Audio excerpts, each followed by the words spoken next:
어제 말씀에서 예수님께서는 샬롬의 도시, 평화의 도시, 예루살렘의 평화의 왕으로 나귀를 타고 입성하시는 모습을 보았습니다.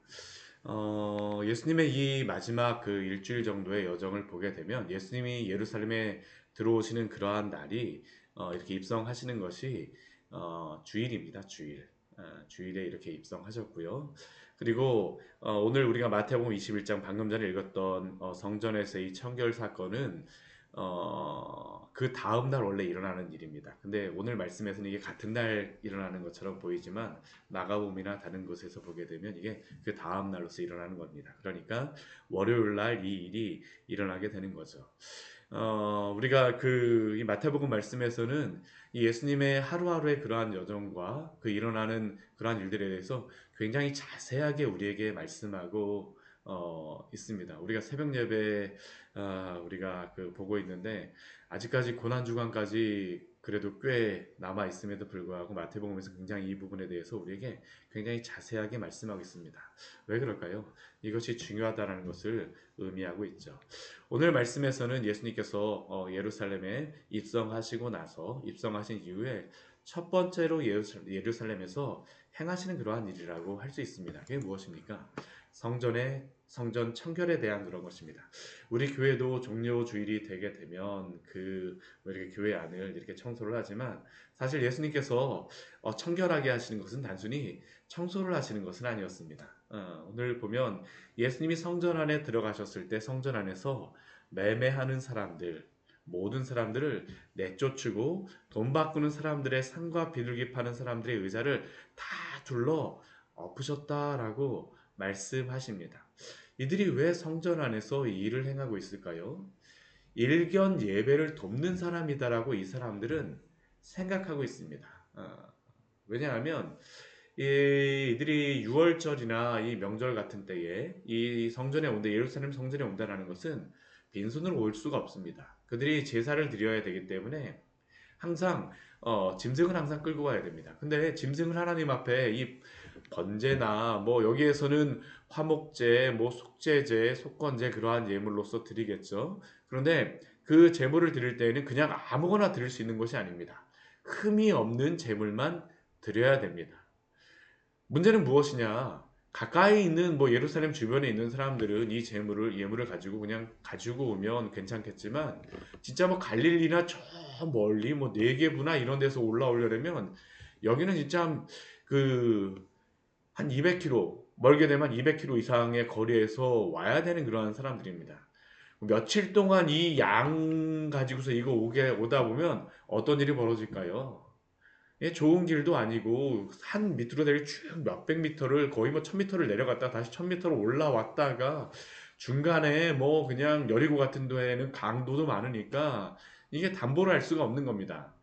그 해라도 있거나 아니면 그 양이나 소가 가져오던 것이 흠이라도 생기게 되면 하나님께 드릴 수가 없습니다. 그러니까 어떻게 되냐 하면 이들은 이곳에 재물을 직접 가져오기보다는 사갖고 이렇게 드리곤 하는 게 이 전통적인 그러한 모습이었었죠.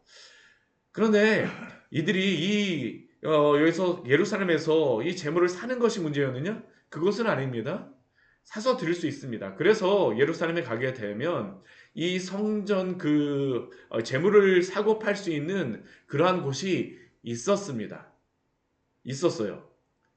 근데 그게 어디에 있었느냐? 성전 바깥에 있는 겁니다. 성전 바깥. 근데 이 사람들은 무엇을 하였느냐? 성전 안에서 이 일을 하였던 것이죠. 그 성전 안으로 올라가려고 하게 되면 계단도 또 올라가야 되고 뭐 여러 가지 있다 보니까 이것도 번거로울 수 있습니다. 그러니까 이들의 예배를 돕는다라는 그러한 하나의 취지로서 그 성전 안에서 이것을 드리는 겁니다. 그런데 이 양과 소를 비둘기를 팔고 사고하는 장소가 어디냐? 이방인들이 이곳에서 기도하는 장소였다라는 것이죠. 우리가 출애굽기 말씀이나 뭐 모세오경 말씀을 보게 되면 이들이 있던 곳이 어디냐 하면 이방인의 뜰이라고 하는 그러한 곳입니다. 이 주변에 있었던 겁니다. 예. 여기는 이방인들도 들어와서 하나님께 예배할 수 있는 장소였습니다. 근데 이들이 이곳에서 이 양과 소와 비둘기를 매매함으로 이방인들은 어떻게 합니까? 들어갈 수 없는 겁니다. 오늘 예수님께서 그것에 대해서 말씀하시죠. 그들에게 이르시되 기록된 바 내 집은 기도하는 집이라 일컬음을 받으리라 하였거늘 너희는 강도의 소굴을 만드는도다. 하나님께서는 이방인이라 할지라도 하나님의 전에 와서 기도할 수 있도록 그 공간을 주셨음에도 불구하고 이들은 자신의 편리를 위하여서 이 일을 행하고 있는 것입니다. 그런데 단순히 이것은 이들의 편리만을 위한 것이 아니었었죠. 결국에는 이곳에서 사고 팔고 하는 것들을 하다 보니까 처음에는 편의를 보아줬을지 모르지만 이 안에 무엇이 들어갔을까요?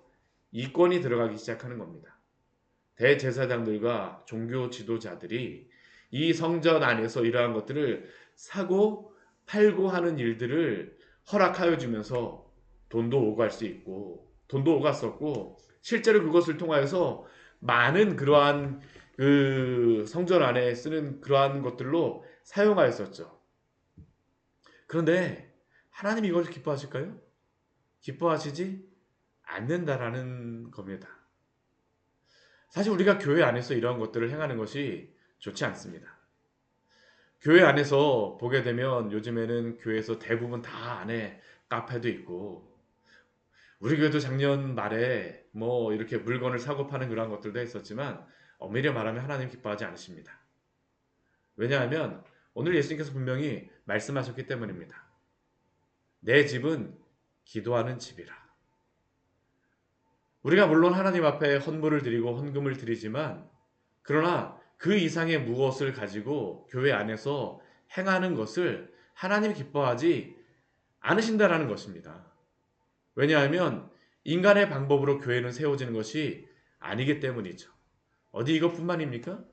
교회 안에서 여러 가지 그 상거래의 일들, 우리가 직업을 가지고 이러한 것들을 행할 때에 사실 그러한 것도 좋지 않습니다. 우리가 도움은 도왔지 안에서 어떠한 직업적인 그러한 것들로서 교회 안에서 이러한 것들을 행하는 것은 좋지 않습니다. 우리가 그 성도님들이 그러한 것들을 하게 되면 도와주는 마음으로 같이 하는 것은 모르지만 이것을 교회 안에서 이렇게 하게 되면 하나님이 기뻐하지 않으세요. 오늘 이것을 우리에게 말씀하여 주시는 것입니다. 왜 그렇습니까? 교회는 만민이 기도하는 집이기 때문입니다. 이방인이라 할지라도 누구라 할지라도 교회는 기도하는 집입니다. 하나님을 예배하고 하나님을 높이며 주 예수 그리스도를 우리의 구주로 영접하고 믿고 말씀을 들으며 성찬을 나누며 세례를 행하는 곳이 바로 교회이죠. 이것이 바로 교회입니다. 예수님께서는 이것을 분명하게 말씀하셨습니다. 그런데 그들은 어떻게 하겠습니까? 너희는 강도의 소굴을 만드는도다. 오늘도 우리에게 이 말씀을 예수님께서는 하신다라는 것을 기억해야 합니다. 우리가 주님의 전에 나왔을 때에 우리의 중심을 보시는 주님께서는 우리가 주 앞에 나아오기를 원하십니다. 사람을 의지하거나 사람의 방법을 의지하는 것이 아니라 주 앞에 나와서 만민이 기도한다는 것이 무엇입니까? 이게 참된 이스라엘입니다. 야곱의 의미가 무엇이었습니까? 사람 발뒤꿈치 붙잡는 것이죠. 이스라엘은 누구입니까? 하나님과 씨름하는 자입니다. 저는 야곱의 그 창세기 말씀에 보면서 야, 이것을 왜 하나님과 씨름하고 싸운다라는 그러한 의미인데 왜 이스라엘이라는 이름을 주셨을까? 저는 이게 참 궁금했었거든요. 근데 이게 뭐냐면 사람과 싸우는 자가 아니라는 것이죠. 야곱의 이름을 바꾸시지 않습니까? 사람의 발뒤꿈치를 붙잡으면서 싸우는 것이 아니라 하나님과 대면하며 하나님과 기도하라는 것입니다. 사랑하는 성도 여러분, 주님과 대면하시기를 축원합니다. 주님께 기도하십시오. 주의 말씀을 들으십시오. 교회는 바로 이곳을 위한 장소입니다. 오늘도 우리에게 말씀하시죠. 이 뒤에 일어나는 그러한 사건들이 보면 다 그래서 이 성전이 어떠한 곳인가라는 것, 교회가 어떠한 곳인가라는 걸 예수님이 오늘 말씀하시고 나서 그 다음에 그 관련되어서 나타나는 것입니다. 교회 참된 주인은 누구십니까? 예수님이십니다. 오늘 그 뒤에 보게 되면 예수님께서 맹인과 전원자들을 성전에서 고쳐주십니다. 그런데 이 15절 말씀을 보게 되면 대제사장들과 서기관들은 예수님께서 하시는 이상한 일을 보았다라고 이야기합니다. 이들이 보기에 이상한 일이 무엇이었을까요? 그 안에서 성전에서 장사하는 사람들 다 내쫓으시고 맹인과 저른 자들을 들어오지도 못합니다. 그 성전 입구에 있는 이 사람들을 고쳐주시는 그러한 것을 보면서 이상하게 생각하는 겁니다. 아니 예배 드리러 온 사람들, 편리를 주는 사람들에게는 다 내쫓고 왜 맹인과 저런 사람들 성전 안에 제대로 들어올 수도 없는데 왜 저런 사람들에게 아니 그리스도라고 메시아라고 불리기도 하는 사람이 왜 저런 일을 할까라고 생각하니까 이 대제사장들과 서기관들은 예수님 어떻게 하는 겁니까? 이상하게 쳐다보는 겁니다. 근데 예수님은 어떠한 분이십니까? 우리가 앞에서도 계속 보았지만 맹인과 저른 자들을 고쳐주시는 그러한 이적은 무엇입니까? 메시아 이적입니다. 예수님이 바로 그리스도라는 것을 보여주시는 것입니다. 성전 앞에서 일을 행하심으로 말미암아 내가 누구인가를 너희는 보라라는 겁니다. 근데 이 대제사장들과 서기관들은 어떻습니까? 이상하게 쳐다보고 있습니다. 예수님이 하시는 일들을 예수님이 하셔야 되는 일들, 그리스도로서 하셔야 되는 일을 하고 있음에도 불구하고 그들은 사람의 관점에서 예수님을 또다시 판단하고 예수님에 대해서 이상하게 생각하는 겁니다. 이제 뒤에 보게 보면 바로 나오죠. 예수님과 이제 논쟁하기 시작합니다. 왜 그런 일을 행하였어? 예수님을 판단하는 것이죠. 왜 그렇습니까? 그들의 눈이 감겨져 있기 때문입니다. 예수님을 알아보지 못해요. 예수님을 알아보지 못합니다. 우리가 예수님 앞에서 우리가 참된 죄인이며 우리가 예수님 앞에서 무릎 꿇지 않게 되면 우리의 여러 가지 이권이라든가 여러 가지 것들이 들어가서 예수님을 따르게 되면 예수님을 제대로 믿을 수가 없다라는 겁니다. 들리지 않습니다. 보이지 않습니다. 이상하게 쳐다보게 되어지죠. 그런데 반대로 누가 예수님을 찬양합니까? 뒤에 보게 되면 성전에서 소리질러 호산나 다윗의 자손이여 하는 어린이들을 보고 노하여. 어린이들은 예수님을 보고 다윗의 자손으로 찬양하며 찬미하는 것입니다. 어린아이와 같은 자들이 천국에 들어온다라고 예수님이 말씀하셨는데 어린아이들의 눈으로 보기에는 예수님이 바로 그리스도라는 것이 다윗의 자손이라는 것이 보이는 것이죠. 사랑하는 성도 여러분, 어린아이와 같이 겸손하게 우리 주님 앞에 나오시기를 축원합니다. 우리가 주님 앞에 겸손하게 나와야 됩니다. 겸손하게 나와야 돼요. 우리가 말씀 위에 있거나 우리가 여러 가지 것들로서 겸손하게 있지 않게 되면 말씀이 들리지 않아요. 이상하게 보입니다. 교회를 이상하게 만들어 버리는 것입니다. 이게 바로 대제사장들과 서기관들이 행하는 것이죠. 나중에 예수님께 혹독하게 책망을 받습니다. 이 대제사장들과 서기관들이. 왜냐하면 이게 위선이기 때문입니다. 교회는 기도하는 집이지 장사하는 집이 아니라는 겁니다. 그리스도를 믿어야지 엉뚱한 것을 믿으면 안 된다는 겁니다. 예수님이 그들에게 말씀하십니다. 우리 16절 말씀 같이 한번 읽어보도록 하겠습니다. 예수께서 말하되 그들이 하는 말을 듣느냐. 예수께서 이르시되 그렇다. 어린아기와 젖먹이들의 입에서 나오는 찬미를 온전하게 하셨다 함을 너희가 읽어본 일이 없느냐 하시고. 아멘. 대제사장들과 서기관들이 예수님을 찬미하고 기도하지 않습니까? 누가 하는 겁니까? 어린아기와 젖먹이들이 찬미하게 하시는 것입니다. 우리가 교회 안에서 우리가 예수님을 참되게 의지하고 기도하고 찬양하지 않고 예배하지 않는다라고 하게 되면 하나님께서 기뻐하지 않으세요. 어린아이와 젖먹이들을 통하여서 찬미를 받으시겠다라고 하고, 마태복음 말씀에 나오진 않지만 돌들로 하여금 찬미하게 하겠다라고 예수님이 그 마가복음이나 거기에서 나옵니다. 입성하실 때 너희가 하지 않게 되면 돌들로 하겠다. 바로 그것이 나오는 사건이 바로 뒤에 나오는 것입니다. 오늘 말씀은 그래서 예수님이 어떠한 분인가, 교회 안에서 무엇을 해야 되는가 예수님이 우리에게 보여주시는 것입니다. 뒤에 보면 어떻습니까? 예수님이 그 다음 날이 되셨습니다. 이 성에 들어오시면 예루살렘에 들어오세요. 길가에 한 무화과 나무가 서 있습니다. 예수님이 그곳으로 가셔서 그 무화과 나무를 보십니다.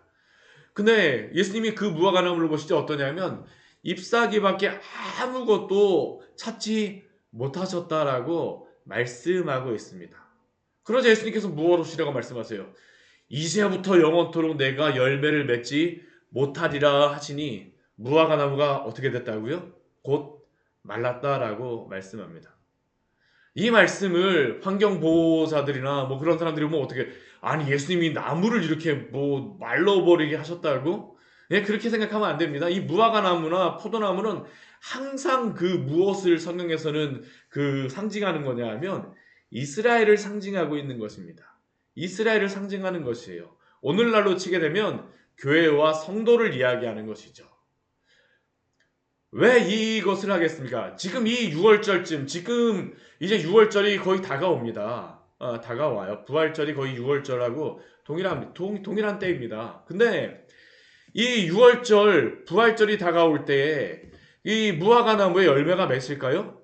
열매가 맺히지 않습니다. 정상적으로 먹는 무화과 나무의 열매는 맺히지 않고 조금 약간 설익은 나무 뭐 그러한 것들이 맺히긴 하지만 그것이 정상적으로 먹을 수 있는 그 무화과 나무의 열매는 아닙니다. 이 무화과 나무의 잎이 무성한 것은 당연합니다. 근데 왜 예수님께서 잎사귀밖에 아무것도 찾지 못하시고, 왜 당연히 그럴 수밖에, 상식적으로 그럴 수밖에 없는데 왜 이제부터 영원토록 내가 열매를 맺지 못하리라 하시니까 무화과 나무가 곧 마르게 됩니까?